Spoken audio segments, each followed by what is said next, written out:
The smell of smoke still clung to the silk, faint but unmistakable, the scent of something once beautiful, deliberately destroyed.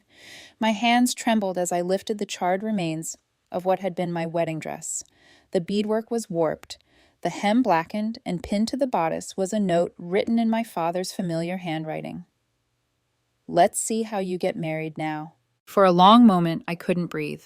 The world around me blurred the soft chatter of my bridesmaids, the hum of a hairdryer, the sunlight spilling through the hotel curtains, all fading beneath the roar of disbelief in my ears. It wasn't an accident. It wasn't a misunderstanding. It was a message. I remember thinking, who does this to their own daughter? And then, as if answering myself, an old voice echoed from the past. My mother's crisp tone, sharp as the scent of bleach in our spotless home. Nothing less than perfect, Lori. Remember that. People judge us by what they see. Growing up, I lived in a house that looked perfect from the outside. White shutters, trimmed hedges matching curtains. But inside, everything revolved around appearances.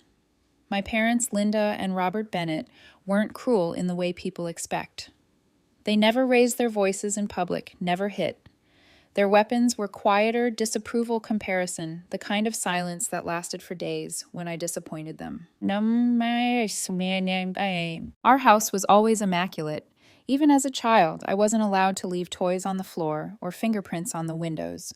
My mother used to say, "We may not be rich, but we can look respectable." My father, a bank manager, wore his pressed shirts like armor, while my mother worked as an assistant at an insurance firm and treated her job title as if it were a badge of nobility. To them, status wasn't about wealth, it was about control, about showing the world that the Bennetts were better than their circumstances. My younger sister Audrey never had to try. She was the golden child from the start, 4 years younger, effortlessly charming, quick to smile, while I earned straight A's only to be asked why they weren't. A+'s Audrey got praised for a B.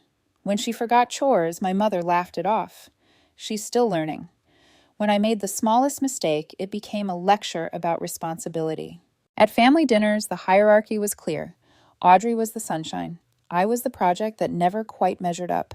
My earliest memory of disappointment came when I was 8. I had drawn a picture of our family for a school contest, a simple crayon drawing, with us standing in front of our house. I remember being so proud when my teacher displayed it on the wall. When I brought the ribbon home, my mother frowned. "Why is my hair orange? Do I really look like that?" I stammered. "It's the crayon color closest to blonde." She sighed. "If you're going to represent this family, at least make it look decent." Even now, decades later, I can still feel the sting of that moment, the way pride turned into shame in a heartbeat. My father's love was no gentler. His approval depended on performance. "Be practical, Lori," he'd say, folding his newspaper without looking up. "Dreams don't pay bills." So I learned to adapt, to become the version of myself that might earn a sliver of praise. My laughter became quieter, my wardrobe more modest. My voice filtered through the question, will this make them proud or angry? By the time I turned 16, I was the perfect daughter, on paper, top grades, polite, never rebellious. Inside, though, I was shrinking.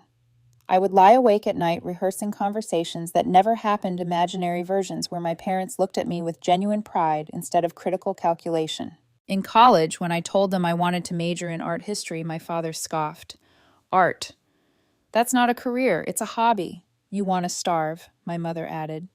"Do you know how many people waste their parents' sacrifices on useless degrees?"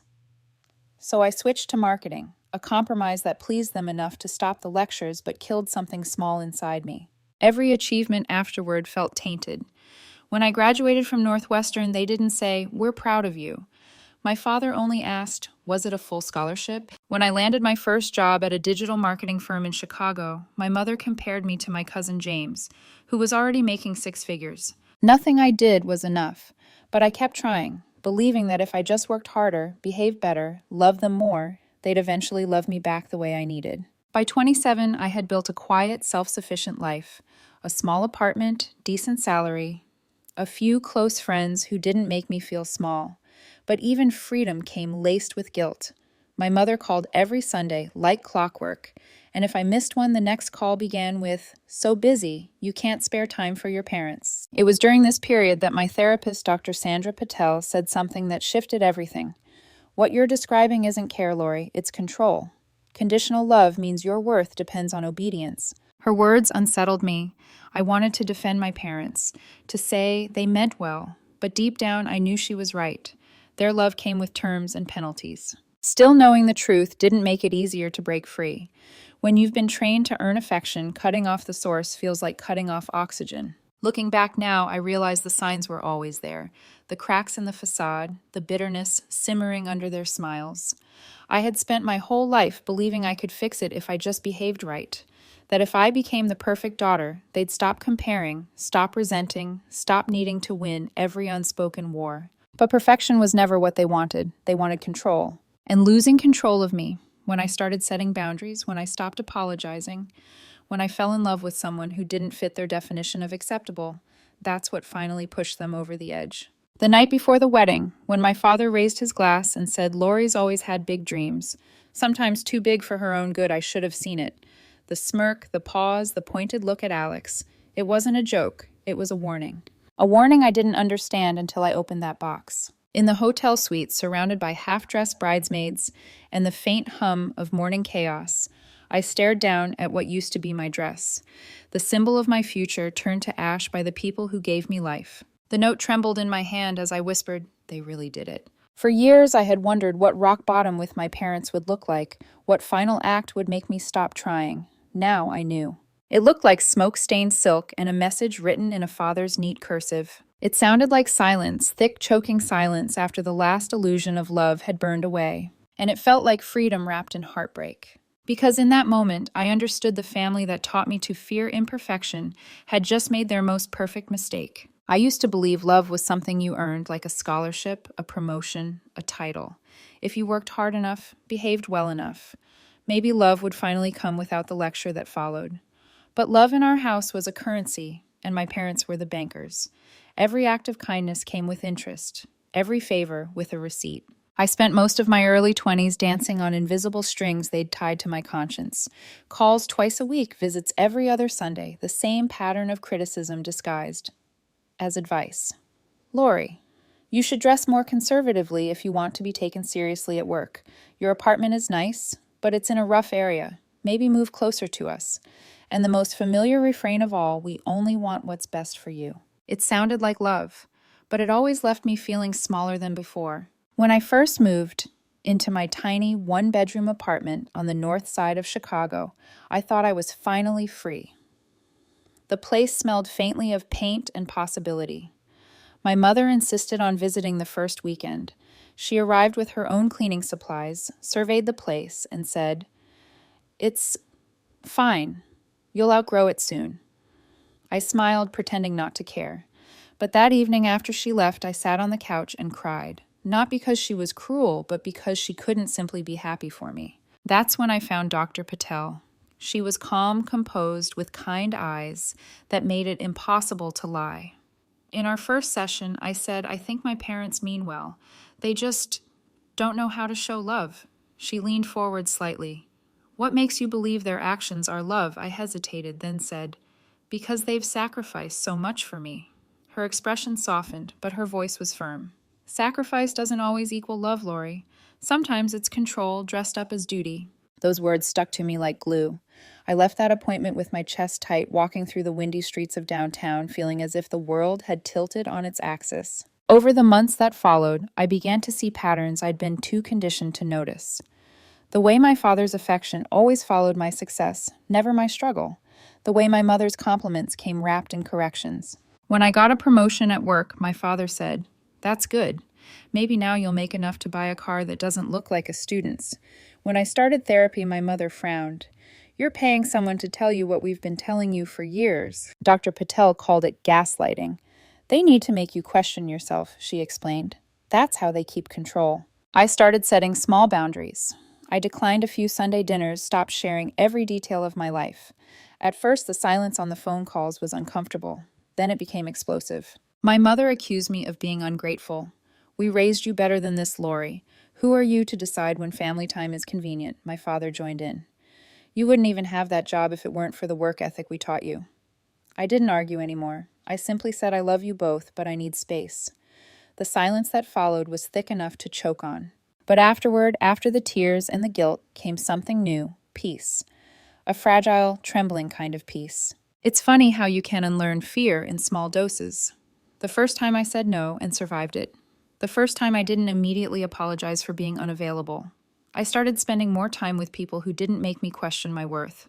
Jess, my college roommate with a laugh, like champagne bubbles, and Martin, my coworker, who once said, "You're way too hard on yourself, Bennett."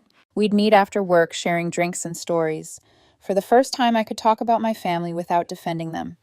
Jess said something I'll never forget. "You know, Lori, you talk about your parents like you owe them your happiness." The words stung because they were true. I wanted to believe I could keep both worlds, my independence and their approval, but every step I took toward freedom seemed to stretch the string tighter. Once during dinner at their house, my father looked at me across the table and said, "You've been distant lately. That therapist filling your head with nonsense." I put down my fork, pulse quickening. "She's helping me understand things differently. Differently from your family," he said sharply. "Differently from the guilt," I replied, before I could stop myself. The silence that followed was electric. My mother's knife scraped against her plate. "You're being dramatic," she said finally. "No one is trying to make you feel guilty. We've done everything for you." I remember thinking then how exhausting it was being loved by people who constantly reminded you of the cost. By 27, I'd learned to curate my life around their moods. Keep the peace, manage expectations, anticipate criticism before it came. It was survival disguised as harmony. Yet beneath all that management, something inside me was waking up quietly rebelling. I began keeping sketchbooks again, something I hadn't done since I gave up art history. Late at night, I'd sit by my window, drawing cityscapes or faces I'd seen on the train. The act of creating something for no one's approval felt intoxicating. Dr. Patel smiled when I told her. "That's self-expression," she said. "That's the real you starting to breathe." Still, the guilt never fully went away. Each step of independence felt like betrayal. My parents had trained me to equate obedience with love and rebellion with cruelty. So I tried to balance both, be a good daughter, but not a broken one. It was during this delicate balancing act that fate intervened. One spring evening, I attended a fundraising gala for Chicago Children's Hospital. My company had donated marketing services, so attendance was technically work. I wore a modest navy dress, clutching a glass of champagne, mostly to have something to do with my hands. I wasn't looking for romance. I was simply trying to survive the small talk about quarterly budgets and advertising metrics. Then a warm, steady voice broke through the monotony. "You look as bored as I feel." I turned. A tall man with kind brown eyes stood beside me, examining the same dull auction table. He smiled, not the polite kind, but genuine, almost amused. "Is it that obvious?" I asked. "Only to another escape artist," he said. "I'm Alex. Lori," I replied, shaking his hand. It was a small moment, but it felt like oxygen rushing into a sealed room. That night, as I fell asleep, I found myself thinking about the way he listened, how he looked directly at me when I spoke without judgment, without checking his phone or interrupting to correct me. It was a kind of attention I'd never experienced before. At the time, I didn't know who he really was. I didn't know the name Pfizer would soon unravel everything I'd ever believed about love, loyalty, and family. All I knew was that for the first time in my life, I'd met someone who made me forget about the strings. If there's one thing life taught me, it's that love rarely arrives with fanfare. Sometimes it slips in quietly through a smile, a joke, a shared moment of boredom by an auction table. That's how Alex entered my life. Without pretense, without performance. Just there. The night we met, I remember thinking how unassuming he seemed in a room full of people trying too hard. The gala was hosted at the Palmer House Ballroom, crystal chandeliers, champagne towers, laughter that sounded rehearsed. I was counting the minutes until I could leave. And then Alex appeared, leaning against the same display table where I was pretending to be interested in handcrafted pottery. "You look like you're calculating how fast you can sneak out," he said, his tone low and teasing. I laughed, startled by how accurately he'd read me. "You're not wrong." "Maybe we can form an escape alliance," he grinned. "We'll say we're going to admire the artwork, then disappear." It was the first time that evening I'd felt seen not as someone's employee daughter or representative, but as a person. We ended up talking for hours, in a quiet corner of the ballroom, about music travel, dreams, childhood memories, the kind of conversation that flows easily when two strangers recognize something kindred in each other. He didn't ask what I did until halfway through, and when I told him I worked in marketing, he nodded thoughtfully. That explains your ability to make small talk sound interesting. I rolled my eyes. Trust me, I'd rather be sketching. That made him smile wider. Then don't stop. The world has enough marketers. We could use more artists. It was such a simple thing to say, but it hit me somewhere deep. No one had ever encouraged me like that. Not without a but, following it. When he asked for my number before leaving, I gave it without hesitation. Our first date happened a week later. He picked me up in a modest gray sedan holding 2 cups of coffee instead of flowers. I didn't know what you liked, he said, so I went with caffeine. It's safer.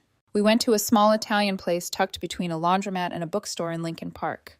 No grand gestures, no expensive pretense, just good food, warm lighting, and a man who asked questions because he wanted to know the answers, not because he was gathering data to judge me. When I asked what he did for a living, he said I work in design and sourcing for my family's business. It's not very exciting, but I like the creative parts. I didn't press further. After years of being interrogated by my parents about every man I dated, his salary, his degree, his ambition, it felt nice to just talk about favorite foods and travel plans. He listened when I spoke, really listened. When I joked about being the black sheep of a perfect family, he didn't laugh it off. He simply said, maybe black sheep are just the ones who see the fence for what it is. I remember going home that night and sitting on my couch, replaying the evening in my mind. There was no performative charm, no trying to impress, just quiet sincerity. And that sincerity, after years of conditional affection, felt revolutionary. Over the next few months, we fell into an easy rhythm. Sunday brunches, long walks by the lake, movie nights that turned into deep conversations. He never pushed for details about my family, though he must have sensed there was tension there. When I finally told him about my parents' perfectionism, the constant criticism, the invisible scoreboard, he didn't react with pity. They missed out, he said simply. You're kind, smart, and tougher than you realize. That's their loss, not yours. It was the first time someone had said something like that without trying to fix me. By the time we'd been dating 6 months, he'd met my friends. Jess loved him immediately. She said he had the world's calmest energy. Martin called him too good to be true, but in a way that made me smile. Still, there was one part of my life I kept separate, my parents. Whenever they asked about my dating life, I deflected. I'm seeing someone, I'd say, vaguely steering the conversation to safer ground. I knew what would happen if they found out another round of interrogations, thinly veiled disdain, and lectures about standards. One evening, while I was helping Alex assemble a bookshelf in his apartment, he asked gently, "Do you ever plan on introducing me to your family?" I hesitated. Aligning a screw that didn't need aligning. Eventually. I just need them to meet the real you, not the version they'll invent in their heads. He smiled knowingly. I can wait. But you should know, no matter how they see me, I already know how I see you. How's that? He tightened the last screw, sat back, and said, "You're the only person I've ever met who makes even chaos look elegant." I laughed, but part of me wanted to cry. Because for the first time, someone saw me, without needing me to prove anything. It wasn't until our weekend trip to Michigan that I learned the truth about who Alex really was. We were walking along the shoreline, our hands brushing as the waves lapped against our feet. The sky was gray and the air smelled of rain. Out of nowhere, he mentioned needing to stop by his family's office the next week. "Pfizer and Sons," he said casually. I stopped walking. "Wait, the jewelry company?" He looked sheepish. "Yeah. My great-grandfather started it. My dad runs it now." I blinked, trying to connect the dots. Pfizer and Sons wasn't just a jewelry store, it was the jewelry store, the one with boutiques in Chicago, New York, and Los Angeles, the one my mother used to sigh over every Christmas catalog. "Why didn't you tell me?" I asked. He kicked at the sand. "Because people treat you differently when they know. They either expect things or assume you're spoiled. I'd rather people know me for who I am, not for what my family owns." I studied his face, sincere, almost vulnerable. There was no arrogance, no apology, just honesty. "I think that's the most genuine thing anyone's ever said to me," I told him. He smiled, and we walked on in comfortable silence, the kind that doesn't need filling. After that day, the word Pfizer hung in my mind like a secret. Not in a bad way, but in a what would my parents say kind of way. I could already hear my mother's voice. "Why didn't you tell us he's from such a family?" "Do you know what people would think?" That fear lingered for months. When Alex eventually invited me to meet his parents, James and Catherine, I expected another performance of wealth and formality. Instead, I found warmth. Catherine greeted me with a genuine hug, her perfume soft and floral. Their home was elegant, but lived-in photos on the walls, laughter echoing down the hall. Over dinner, James asked about my work, not my salary. Catherine asked about my hobbies, not my accomplishments. I left their home feeling something I'd never felt before around family peace. Driving home, Alex reached over, took my hand, and said quietly, "See you fit right in." I squeezed his hand back, smiling. But deep down, a new anxiety flickered. Because if the Pfizer's warmth felt like sunlight, then my parents' world was a locked room with blackout curtains. And I knew sooner or later those two worlds would collide. For nearly a year, I managed to keep my worlds apart, the calm light of my life with Alex, and the stormy shadows of my parents' expectations. But secrets have a way of demanding exposure. And mine came due one Sunday evening, when Alex said gently, "Lori, it's time, isn't it? I've met your friends. You've met my family. I'd like to meet yours." He wasn't wrong. He'd been endlessly patient, never pressuring me. But deep down, I knew delaying any longer would look like shame. And I wasn't ashamed of him. I was afraid of them. So I agreed. A simple dinner at my parents' house. One evening. I spent 3 days rehearsing polite topics, trying to anticipate their criticisms before they could voice them. When the night came, I wore a navy dress, conservative enough for my mother's taste, elegant enough to make a quiet statement. Alex, true to form, arrived early with a bottle of wine he'd personally chosen after researching my father's favorite varietal. He looked calm. I was shaking. My parents lived in the same suburban house I'd grown up in, a 2-story testament to controlled appearances. The front lawn was immaculate, the scent of lemon polish wafting from the entryway before the door even opened. "Mom, Dad," I said with a bright tone that didn't match my pulse, "this is Alex." My father shook Alex's hand with a grip that tested rather than welcomed. "So you're the young man taking up all of Lori's free time." Alex smiled. "Guilty as charged." My mother gave him a polite once-over, her eyes scanning his shoes, his watch, his posture. "You're taller than I expected," she said, her version of a compliment. The table was already set, linen napkins, polished silverware, and the faint smell of overcooked roast. The air felt heavy, like the minutes before a thunderstorm. As we sat, my father asked, "So, Alex, what do you do?" "I work in design and sourcing for my family's jewelry business," he replied evenly. My father nodded slowly. "Retail, then?" The word dripped like vinegar. "More or less," Alex said, simply unfazed. He didn't mention Pfizer and Sons. He didn't explain his lineage or his design work featured in luxury magazines. He didn't need to prove himself. That quiet confidence seemed to irritate my parents more than if he'd bragged. My mother smiled thinly. "It must be hard making a living that way. So much competition. Do you plan to expand your career?" Alex met her gaze calmly. "I enjoy what I do. I've always believed success means finding purpose, not just profit." For a moment, silence.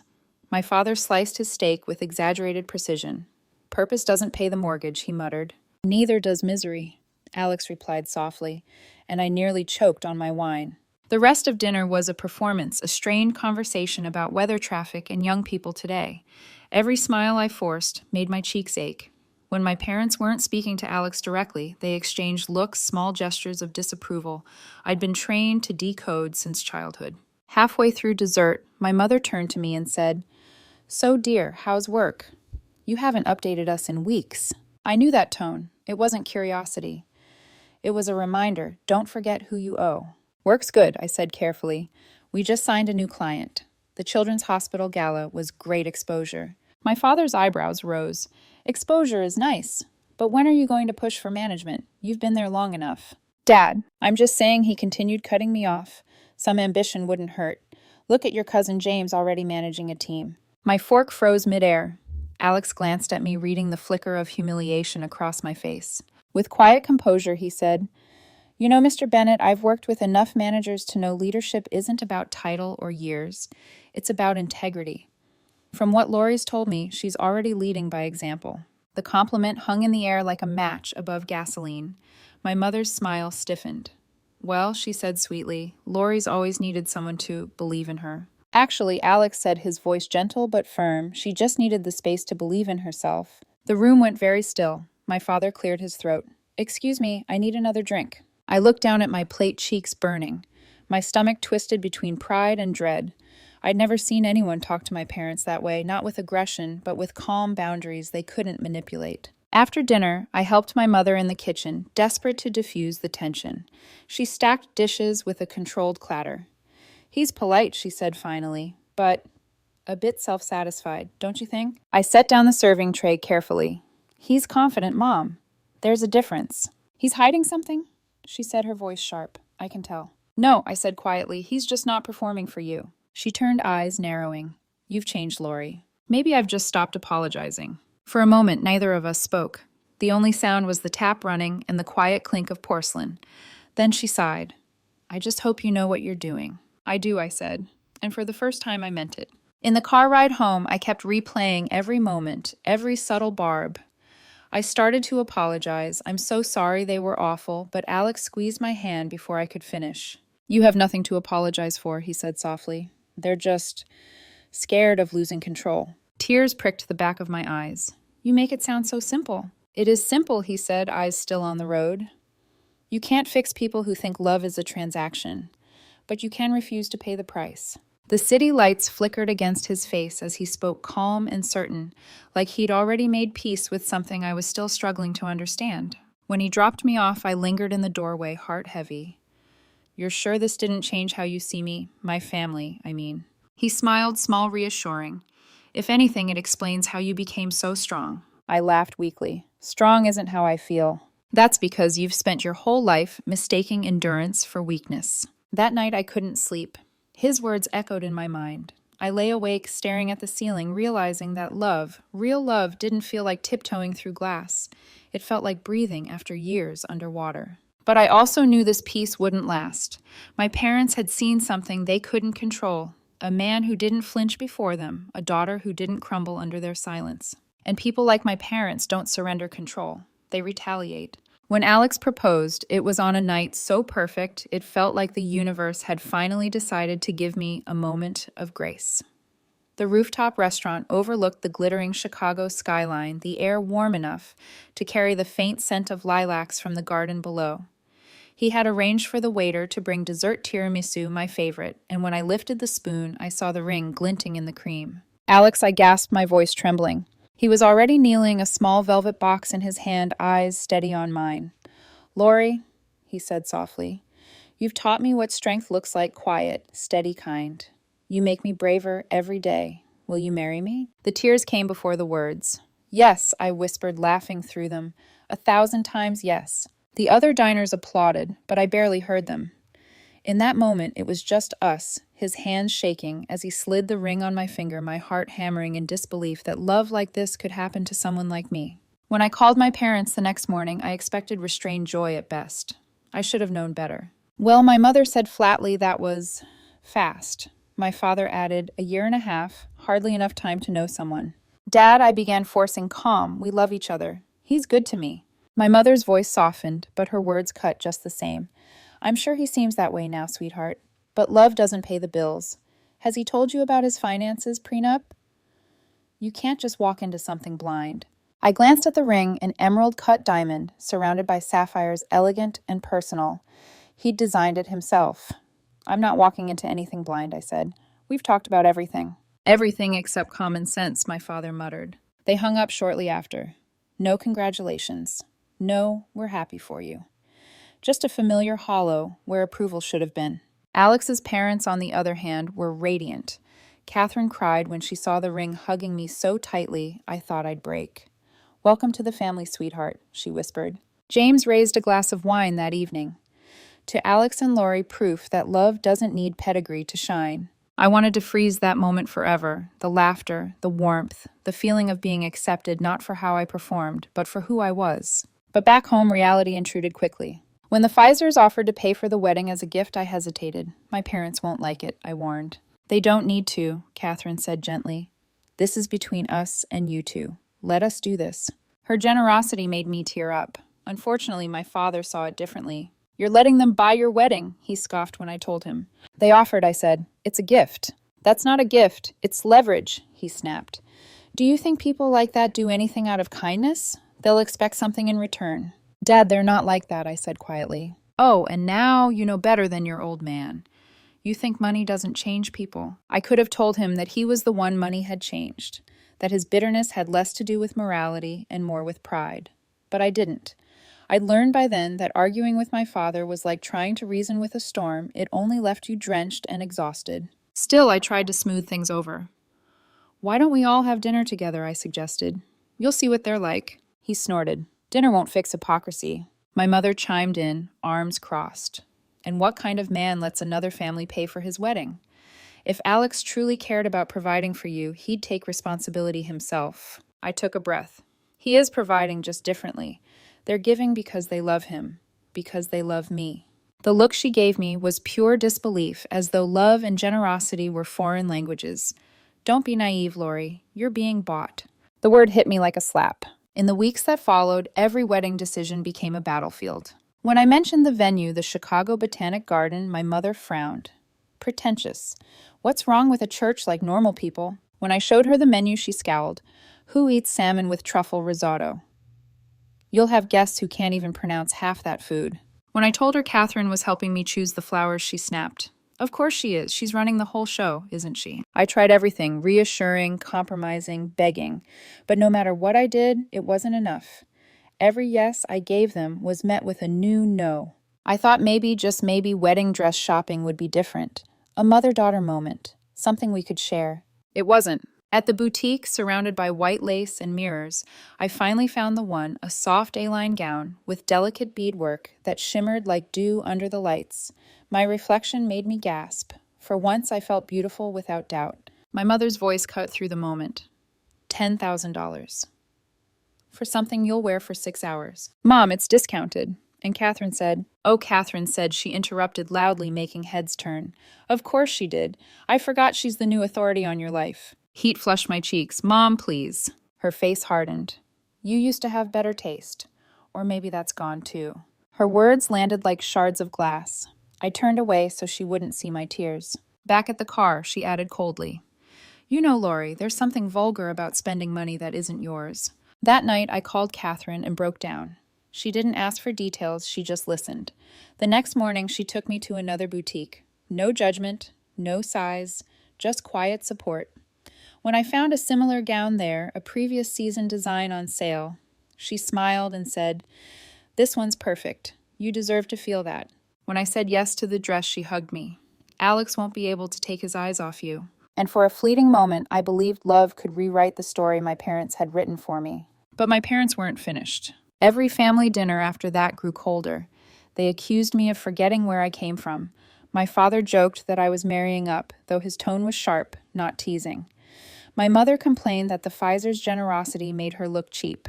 What they didn't realize was that their pride was doing the same thing to them. By the time the rehearsal dinner approached, I was barely sleeping. Alex tried to reassure me. It'll be fine, he said, rubbing my back as we got ready that evening. One night. Just one. I nodded, pretending to believe him. But something deep inside me, some primal instinct honed by years of emotional warfare, knew better. Because my father never lost quietly. And he wouldn't start now. The restaurant overlooking Lake Michigan was a picture of grace that evening. Warm light glowing through glass walls, a private room filled with laughter, polished silver, and the faint sound of waves crashing in the distance. The Pfizers had gone out of their way to make it personal. Framed photos of Alex and me lined the table, each capturing moments of our relationship, the first vacation, the proposal, even our clumsy attempts at cooking together. To everyone else, it was an intimate celebration before the big day.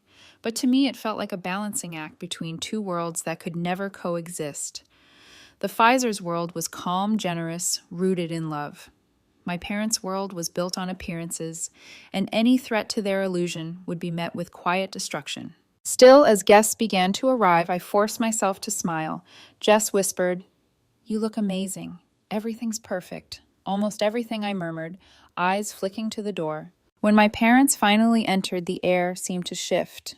My mother's pearls gleamed beneath the chandelier, her smile too tight to be genuine. My father followed behind his suit pressed within an inch of its life, his posture military straight. They looked around as if walking into enemy territory. Mom, Dad, I greeted, stepping forward with what I hoped was warmth. I'm so glad you made it. My mother kissed my cheek without touching me. It's quite the venue, she said. Extravagant. It's beautiful, I replied softly. My father gave a short nod to James and Catherine. You've certainly spared no expense, he said. His tone made no expense sound like an accusation rather than gratitude. James smiled easily, offering his hand. We're just happy to celebrate the two of them. It's a once-in-a-lifetime event. Of course, my father said, shaking it stiffly. We prefer to keep things simple in our family. Nothing wrong with simple, James said kindly. But tonight we celebrate big love. That deserves a little sparkle. I wanted to crawl under the table. Dinner began. The Pfizer's guests, close family friends, and a few of Alex's colleagues were warm and conversational. Catherine's laughter flowed easily, filling every pause. My parents, in contrast, contributed only in half smiles and occasional murmurs of forced politeness. At one point, Catherine turned to my mother with genuine friendliness. Lori tells me you raised both your girls while working full-time. That must have taken strength. For a split second, I thought maybe, just maybe, my mother might soften. Instead, she said, yes, well, we did what we had to. Though I sometimes wonder if we made her too independent for her own good. I froze fork halfway to my mouth. The table went silent for half a beat before Catherine recovered gracefully. I think independence is a wonderful thing for a daughter. It means she was raised well. My mother's smile didn't reach her eyes. That's one interpretation. Across the table, Alex gently brushed his fingers against mine under the linen cloth. A quiet reassurance. Don't let them ruin this. But even he couldn't stop what came next. After dinner, the champagne toast began. Catherine went first, her words heartfelt and eloquent. Lori, from the moment you entered our lives, you brought light into our family. You've taught us that love doesn't need to be perfect to be real. We are so proud to call you our daughter. The guests clapped. I blinked back tears. Then it was James's turn. His toast was shorter, but equally kind, ending with, to my son and his incredible bride-to-be, may your love be the one constant in a world that changes every day. The applause faded, and then almost as if by unspoken tradition, all eyes turned to my father. He stood slowly, glass in hand, a faint smirk tugging at the corner of his mouth. Lori has always been a girl with big dreams, he began, sometimes too big for her own good. Laughter rippled awkwardly through the room, uncertain if it was meant as a joke. My stomach dropped. But she's always managed to land on her feet, he continued, looking directly at Alex. And it seems she's done quite well this time. The room went still. I felt my pulse pounding in my ears. My mother laughed a brittle, high-pitched sound and added, yes, we're all very proud of her. Persistence. No one else laughed. I wanted to disappear. Catherine's smile faltered. James's jaw tightened. Alex reached for my hand under the table again, his grip protective this time. My father raised his glass. To Lori. May she always know which side her bread is buttered on. The words landed like a slap. There was a faint clatter as someone dropped a spoon. Catherine quickly lifted her glass, her tone measured but firm. To love, she said, because it has nothing to do with bread and everything to do with heart. The guests murmured in agreement and followed her lead, but the damage was done. When I caught my reflection in the window beside me, I barely recognized myself smiling stiffly, holding a champagne flute like it was a shield. After the dinner, Alex led me outside to the terrace overlooking the lake. The night air was cool, the city lights reflected on the water like trembling stars. I'm so sorry, I whispered. They humiliated you. Hey, he said softly, turning me to face him. Don't apologize for them. They're small people trying to cast big shadows, he said. But we see the sun anyway, right? I laughed weakly, tears stinging my eyes. You make it sound easy. He brushed his thumb along my cheek. It's not easy, but it's worth it. You're worth it. For a long moment, we stood there in silence, the sound of the lake washing away the noise of the evening. Later, when my parents returned to their hotel, I followed. I couldn't let the night end that way, not without trying one more time to reach them. They opened the door with matching expressions of annoyance. My father loosened his tie. You shouldn't have come, he said. It's late. I need to ask why I said quietly. Why did you say that? Do you really think I'm marrying Alex for money? My mother sighed, turning away. We're just concerned. You don't know what you're walking into. I know exactly what I'm walking into, I replied. Kindness, support, respect. You know the things I've never had from you. Watch your tone, my father warned. No, I said, voice trembling but steady. I've spent my whole life watching my tone. You've mocked every decision I've ever made, turned every joy into a warning. And now, when I've finally found someone who loves me for who I am, you try to poison it." My mother's lips pressed thin. "You're being dramatic." "Tomorrow is supposed to be the happiest day of my life," I said, tears spilling freely now. "All I want is for you to be happy for me." They said nothing. My mother finally stepped forward, hugged me briefly, her perfume cold and unfamiliar. "Get some sleep," she said. "Everything will look better in the morning." But her voice was hollow. When I left the room, I caught a final glimpse of my father standing by the window, staring down at the city lights. His reflection in the glass looked like a stranger's, rigid cold, unyielding. And though I didn't know it yet, that would be the last time I'd see him before everything burned. Literally. Because the next morning, there would be no hotel, no family, no father at the aisle, only ashes, and a box waiting on my doorstep. I woke before dawn on my wedding day, nerves and excitement twisting together like two threads of the same knot. The world outside was bathed in pale gold, Lake Michigan, shimmering beneath the first light. From the suite's balcony, the view looked like hope itself, calm water, clear skies, a day that promised nothing but beauty. For the first time in months, I felt weightless. Despite the chaos of the rehearsal dinner, despite the tension I'd carried like armor, I was determined to start this day with grace. I was marrying the man I loved, the one person who made me feel safe in my own skin. Everything else, the bitterness, the pride, the wounds, could wait until tomorrow. I was pouring my first cup of coffee when my phone rang. The screen lit up with my sister's name. "Morning, Audrey," I said cheerfully, setting the mug down. "You on your way here? The stylist will be here soon." Silence, then a hesitant breath. "Lori, I don't know how to tell you this." The smile slipped from my face. "What's wrong?" "Mom and Dad, they're gone." My heart stuttered. "Gone? What do you mean gone?" "Their hotel's 5 blocks away." "They left this morning," she said, "for Hawaii." I blinked, unable to process the words. Hawaii. "My wedding is in 5 hours." "I know," she whispered. "Dad booked the trip weeks ago. He said it was non-refundable. Mom told me to tell you they won't be attending." I stood frozen, the city humming quietly below me. "Audrey, that doesn't make sense. They wouldn't just leave." But even as I said it, something cold began to crawl up my spine. "There's more," Audrey added, her voice cracking. "They left a package at your apartment. Dad told the building manager to make sure you got it this morning." I felt the blood drain from my face. "A package? I don't know what's in it," she said quickly. "But Dad said it was something you needed to see before walking down the aisle." The air in the room seemed to thin. "Did he say anything else?" A pause, then barely audible, he said, "Let's see how she gets married now." The cup slipped from my hand and shattered against the marble floor. By the time my bridesmaids arrived, I was sitting on the bathroom floor trembling. My reflection in the mirror didn't look like a bride. It looked like someone watching her world collapse in slow motion. Jess, my best friend, was the first to notice something was wrong. "Lori, talk to me. What happened?" I told her everything, the phone call, the package, the note. Her expression hardened with fury. "They actually left on your wedding day." I nodded numbly. They planned it. They wanted to hurt me. Jess knelt beside me, squeezing my hand. "Then we don't let them win. We'll handle whatever that package is. You just breathe." She sent one of the bridesmaids, Mia, to retrieve the package from my apartment. Meanwhile, the makeup artist tried to keep working, though her hands shook as she dabbed at my tear-streaked face. "Don't worry," she murmured. "You'll still look beautiful." But I didn't feel beautiful. I felt gutted. An hour later, Mia returned. She set the box on the table without saying a word. It was large, wrapped in plain brown paper, my name written across the top in my father's sharp handwriting. "Do you want me to open it?" Jess asked carefully. "No," I said, standing on unsteady legs. "I need to see it myself." The air was thick as I tore away the wrapping. Beneath it lay a white garment bag, scorched at the edges. The smell hit me before the sight did smoke, faint but unmistakable.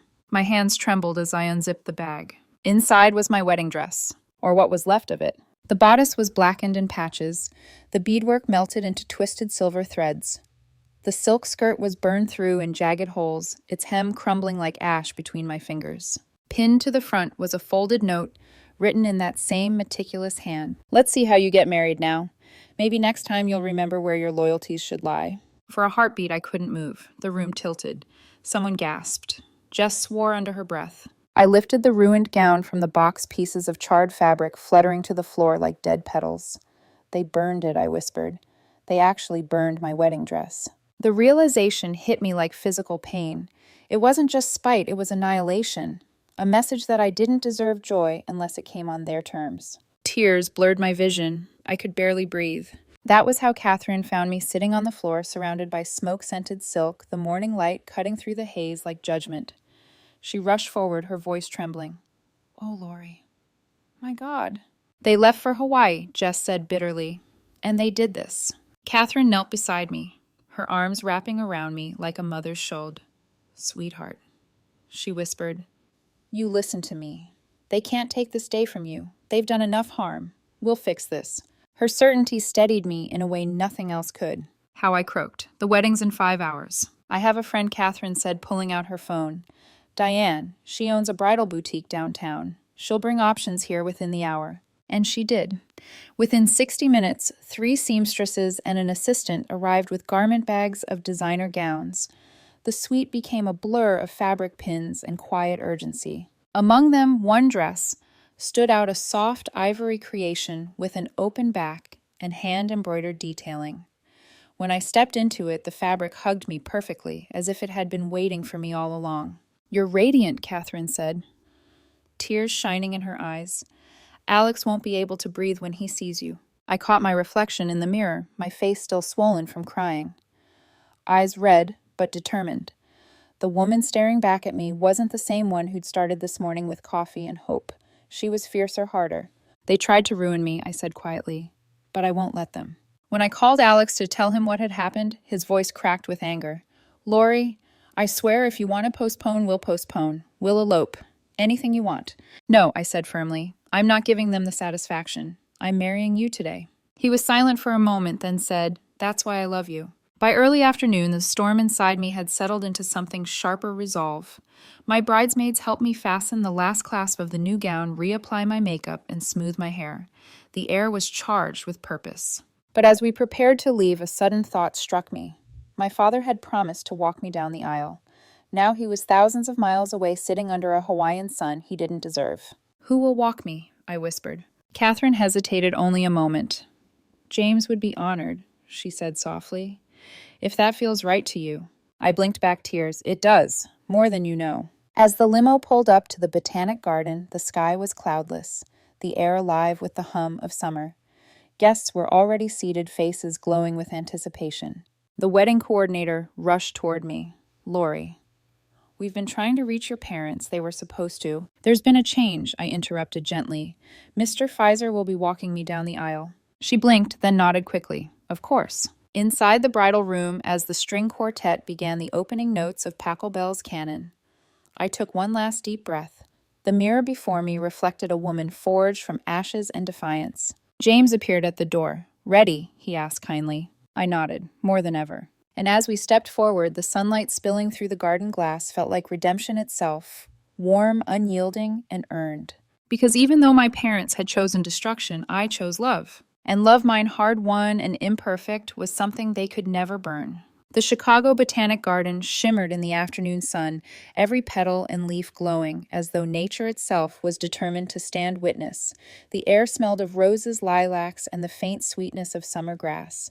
And for a moment, as I stood at the edge of the path, I let myself believe that everything broken that morning had led me here, not ruined me, but refined me. "Are you ready?" James asked beside me, his hand steady on my arm. I looked up at him, the man who'd shown me more paternal care in 2 years than my own father had in my entire life, and nodded. "I am." The first notes of Pachelbel's canon began, and every guest rose to their feet. I stepped forward, each movement slow, deliberate, like reclaiming my story, one stride at a time. The sunlight caught on the new gown's embroidery, scattering faint silver across the aisle. I'd asked the seamstress to take one fragment of the burned dress, a small piece of its beadwork, and sew it discreetly into the inner hem. I wanted to carry the scar with me, not as a reminder of pain, but as proof that survival could be beautiful too. Halfway down the aisle, I lifted my gaze. There was Alex standing under an arch of white roses and ivy, his eyes glistening when they found mine. The tremor in his breath told me he'd been holding it since the music began. Every ounce of pain I'd felt that morning melted into something stronger, something like pride. When we reached the end, James squeezed my hand and whispered, "Your father doesn't know what he lost." I blinked back tears. "Thank you for walking me." He smiled softly. "No, Lori. Thank you for letting me." He placed my hand in Alex's, and that simple gesture felt like a benediction. One father figure giving another permission to love me better than the first ever did.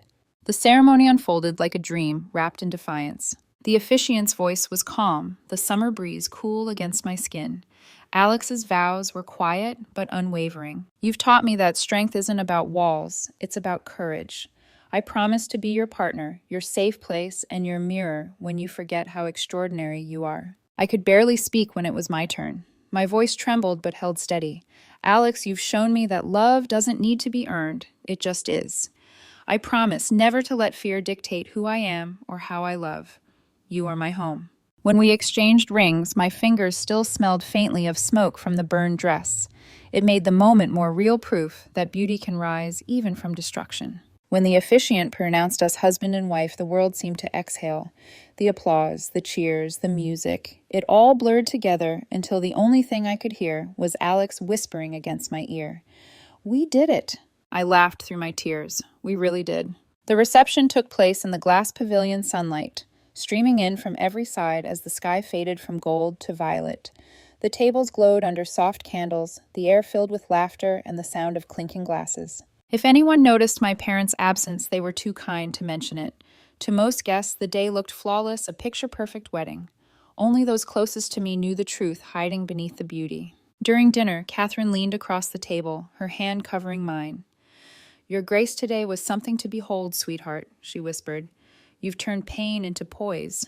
I smiled faintly. I had good teachers. No, she said gently. You became that teacher for yourself. Later, as the band began playing, the way you look tonight, James stood and approached the microphone.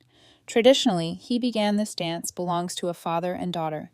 But today I have the honor of stepping into that role for someone who deserves nothing less than joy. He extended his hand to me, and the guests clapped softly. I walked toward him, my heart full. As we danced, I caught Alex watching me from across the room, smiling, his eyes shining with pride. James whispered, Catherine and I want you to know that you are part of this family, not just because of Alex, but because of who you are. I swallowed the lump in my throat. You've given me something I didn't think existed anymore. What's that? Unconditional love. He smiled sadly, the only kind worth giving. As the night wore on, the tension that had haunted me for months seemed to dissolve into laughter and motion. Jess caught the bouquet. Martin gave an impromptu toast about the kind of love that fixes what the world breaks, and Alex spun me around the dance floor like we were the only two people alive. But beneath the joy, a quiet ache lingered. When the DJ played a slow song near the end of the night, I stepped outside for a breath of air.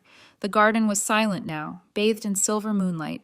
The reflection of the pavilion shimmered on the water like a ghost of celebration. For a fleeting second, I imagined what it might have been like if my parents had simply chosen to love me instead of punish me.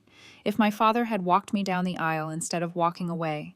If my mother had smiled from the front row instead of fleeing to another continent. Then I exhaled and let that version of my life go. Because I finally understood sometimes family isn't who raises you. It's who shows up when everything else burns down. The next morning, I woke up next to my husband, sunlight filtering through the curtains. My phone buzzed endlessly on the nightstand, messages, notifications, congratulations. I scrolled through them, smiling at the flood of kind words and photos. Then my thumb hovered over one photo, in particular. Jess had posted it late last night. It was of me and Alex under the arch, mid-laugh, the new dress glowing under the afternoon sun. The caption read, "Even fire can't stop love when it's real." It already had hundreds of likes. Something in me shifted. For months, I'd hidden my pain to protect my parents' reputation. But maybe silence was just another kind of leash. So for the first time, I posted something myself. A carousel of wedding photos, the ceremony, the dance, the quiet moments. I wrote, "Not every story begins with approval, but every love worth having is fought for." Yesterday, I married the man who taught me that peace isn't found in perfection, it's found in truth. Within hours, the post spread far beyond my circle.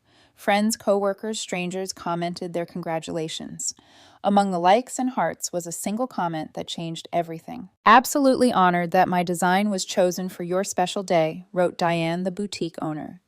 "Lori makes a breathtaking bride in our couture collection." She'd tagged her brand's account, followed by half of Chicago's high society. I stared at the screen, unaware of the ripple that single tag would unleash. Because while I saw a beautiful dress, my parents would see something else entirely. money, luxury, power. And for the first time since they'd boarded that flight, they would finally look at me again. Only this time not with disappointment, but with greed. By the time Alex and I landed in Rome for the final leg of our honeymoon, I'd nearly forgotten about the social media post. Italy had been a dream wine and Tuscany sunsets over Venice gelato at midnight in Florence. For the first time in my life, I woke up each morning without a sense of dread, without the invisible weight of my parents' expectations pressing against my ribs. I thought I'd finally escape them. But control has a way of finding its target again, even across oceans. It began at the airport. When I turned my phone off airplane mode, it buzzed so violently that the man beside me glanced over. 86 missed calls, 68 text messages, dozens of voicemails, all from the same two numbers. My stomach twisted. Alex glanced at the screen and frowned. Your parents? I nodded, dread crawling up my throat. They must have seen the photos. He placed a steady hand on my knee. You don't have to deal with them right now. I know, I whispered, but I can't ignore it forever. He sighed softly, knowing I would listen anyway. That evening, after we unpacked and ordered takeout, I braced myself and opened the first voicemail. My mother's voice was sharp, brittle with fury. Lori, call us back immediately. We need to discuss these photos you've posted. How dare you humiliate us like this? I blinked in disbelief. Humiliate them? The next message was worse. You deliberately hid who the Pfizers really are. Do you know how this makes us look? You married into money and didn't even have the decency to tell your own family. We would never have left if we had known. Her tone cracked on that last line, and that's when I realized what this was about. Not remorse, not regret, but opportunity. They hadn't suddenly remembered they missed me. They'd realized they'd miscalculated. In their eyes, I'd gone from disobedient daughter to lost investment. When we landed back in Chicago a week later, my phone was still vibrating with their attempts to reach me. I ignored every call, but the messages kept coming. By the following afternoon, a text arrived that froze me in place. Dad, we're coming to your apartment tomorrow at 6. Be there. We need to fix this situation. Fix this situation, I repeated aloud, bitter laughter escaping me. They think this can be fixed like a PR problem. Alex exhaled. Do you want me here when they come? I hesitated. If you weren't, they'd twist it into me hiding something. If you are, they'll try to provoke you.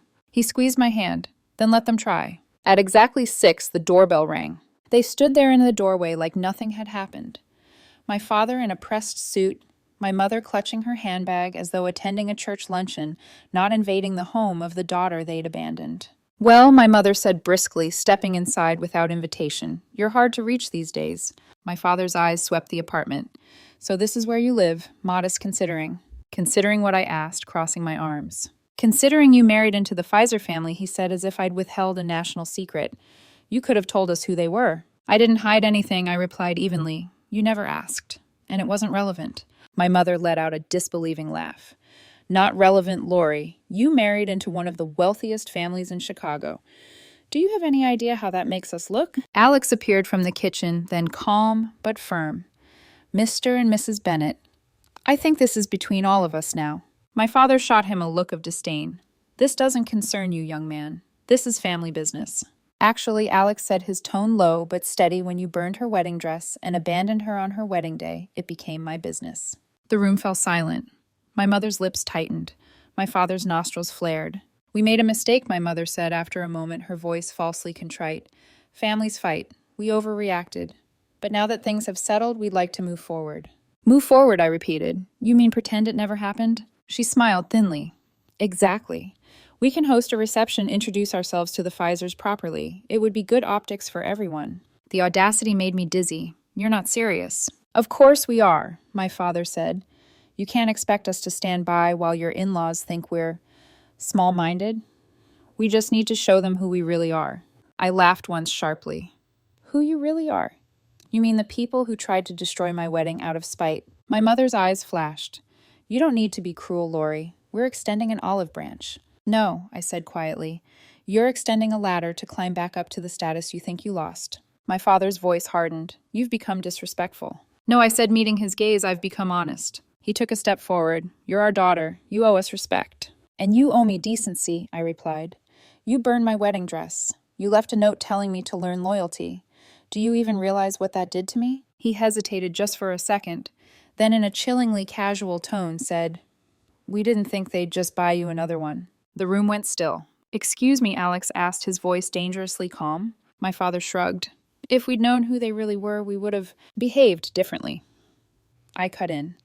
So your cruelty depends on wealth now. My mother's mask cracked. Watch your tone, young lady. My tone, I laughed bitterly.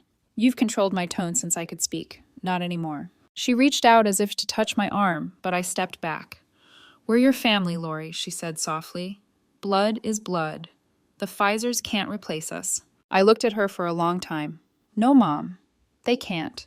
But they don't have to. Because they love me without conditions. That's something you've never managed. Her face hardened again. When you come to your senses, don't expect us to welcome you back with open arms. I'm not asking to come back, I said. I'm asking you to leave. My father's jaw clenched. Your sister agrees with us by the way he said coldly. She thinks you've been selfish. That hit harder than I expected. For a moment, I felt the old ache of being isolated.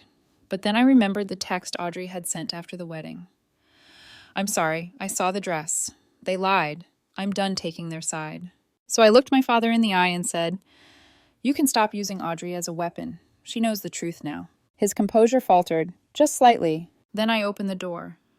Goodbye, Dad. Mom. They hesitated, glaring, but eventually turned and walked out. My mother's perfume lingered in the air, long after the door closed, heavy and suffocating. For several seconds, the apartment was silent, except for the hum of the refrigerator. My knees felt weak. Alex reached for me, pulling me into his arms. I'm so proud of you, he whispered. You didn't let them twist you this time. I pressed my face against his shoulder. It hurts, I admitted, but it also feels clean, like finally breathing. Over the next few weeks, the story spread through our extended family, most likely my mother's version. She painted herself the victim, the misunderstood parent of an ungrateful daughter. But the narrative backfired. Cousins I hadn't spoken to in years messaged me privately saying, We always saw how they treated you. An aunt confessed your father alienated everyone years ago with that pride of his. The more truth surfaced, the lighter I felt. And one night Audrey called me. Her voice shook as she said I found the burned dress in their closet. They kept it, Lori, like a trophy. That's when I knew everything they told me about you was a lie. I sat there in stunned silence as tears streamed down my face. Thank you for believing me, I whispered. No, she said quietly. Thank you for showing me it's okay to walk away. That night, I slept without nightmares, for the first time in months.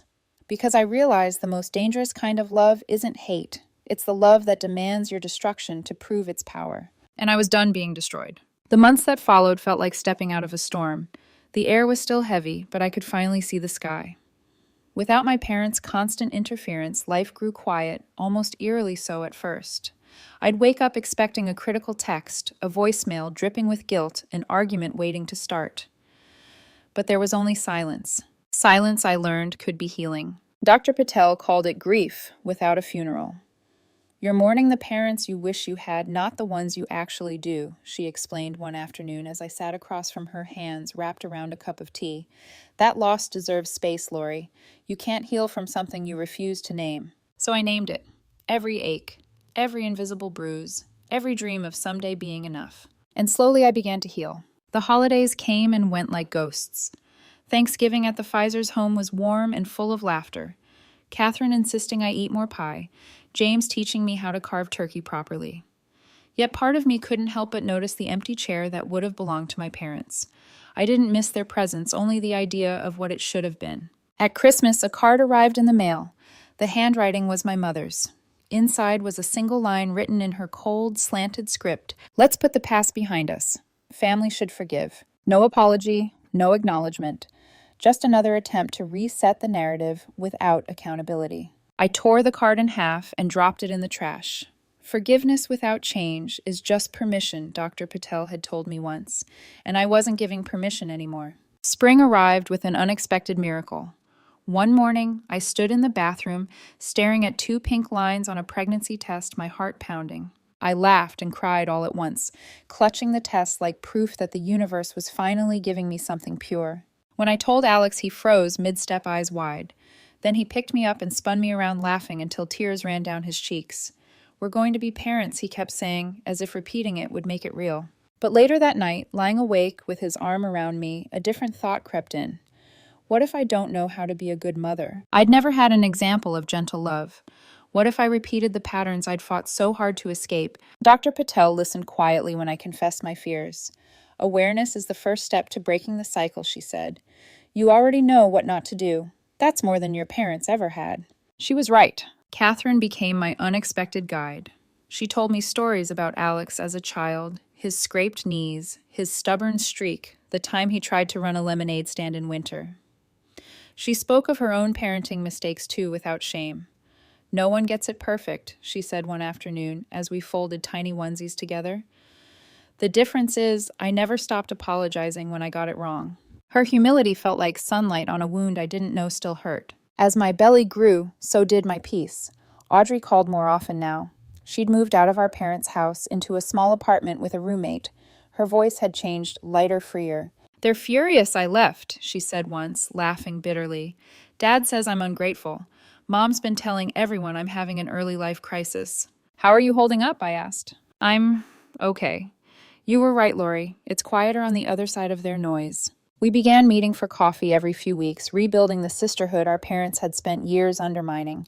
For the first time, we spoke not as rivals, but as survivors of the same system. One evening, she looked at my stomach, then at me, and said softly, "Your baby's lucky. She's going to grow up in a different kind of love." 2 weeks before my due date, another envelope arrived, this time postmarked from my parents.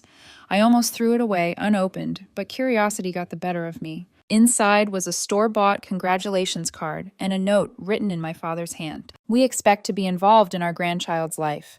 Don't make this harder than it needs to be." No apology, just entitlement wrapped in formality. I sat at my desk for a long time, the letter trembling in my hand. Then I took a deep breath and wrote back, "I will not expose my child to conditional love or manipulation. When you are ready to take responsibility for your actions and commit to healthy boundaries, we can discuss supervised visits. Until then, this door remains closed." I sealed the letter, slid it into the mailbox, and felt something loosen inside me, a final thread snapping free. On an October morning, bathed in gold, Lily Catherine. Pfizer entered the world with a single fierce cry. The moment they placed her in my arms, the room disappeared. She was perfect, tiny fingers curling around mine, her skin soft as forgiveness. I sobbed so hard I could barely breathe. All the pain, all the ashes, all the years of striving to be enough, they led here. To this heartbeat. To this small, miraculous human who looked at me with brand new eyes. When Alex kissed my forehead and whispered, "She has your strength," I smiled through my tears. Then she'll never break. In the months after Lily's birth, the house filled with warmth.